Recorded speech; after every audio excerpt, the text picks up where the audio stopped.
Here are tips on applying Tropi-Cool silicone roof sealant to a bitumen roof. First, I strongly advise doing the recommended adhesion test to make sure the silicone adheres properly to the substrate. A Henry sales rep came over and did this for me. The test may be required for warranty.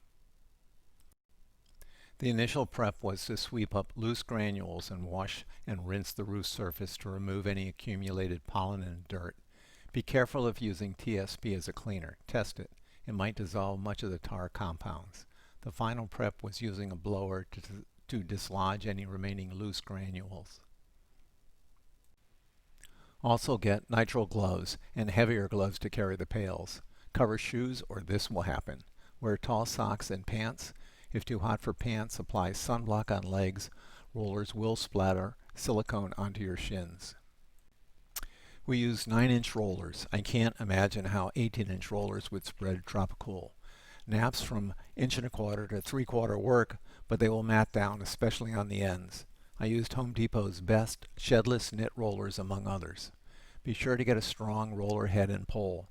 This wooden roller held up quite a while, but others broke quickly because Tropi-Cool has the consistency of honey.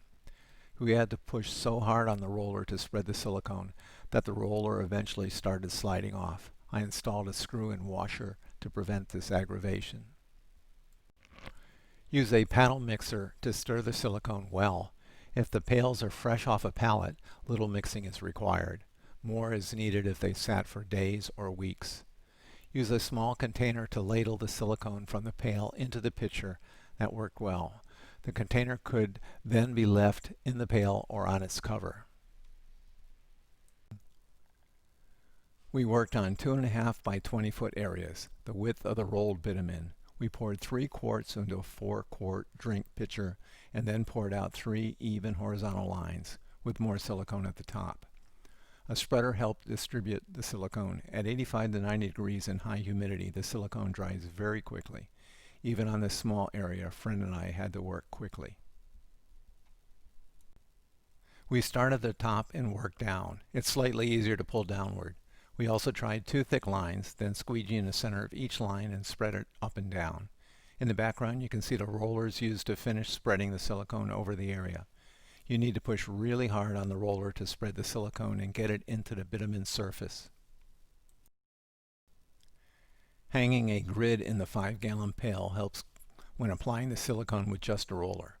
Tip: place a board under the lower side of the pail if on a slanted roof. Note, you can roll on vertical surfaces such as the parapets, and a roller can last for 2 to 3 pails if in continuous use. Tips: use a brush on any silicone remaining in the pail to use every ounce. Drag a roller sideways or dab with the edge to get into the cracks in tar. You may need to come back and spot apply some recesses with the brush. With 2 people working fast and hard, it took over 1 hour per pail. To lift the pail to the 2nd-story roof, I used a rope and taped the sharp edges so they wouldn't catch on the side of the house. I chose to apply the Tropi-Cool to preserve the bitumen roof. Heat and UV eventually destroys this material, so by applying the silicone, I hope to make this roof last a lifetime. About 3,000 square feet of bitumen roof was covered with a little over $2,000 worth of Tropi-Cool. By comparison, installing a new bitumen roof would cost over $20,000. The roof surface is now much cooler in direct Florida sunlight. The roof is only about 10 degrees above ambient temperature. If a roof was poorly insulated, I'm sure this would make a significant difference in keeping a house cool. Lastly, don't forget to apply for the lifetime warranty.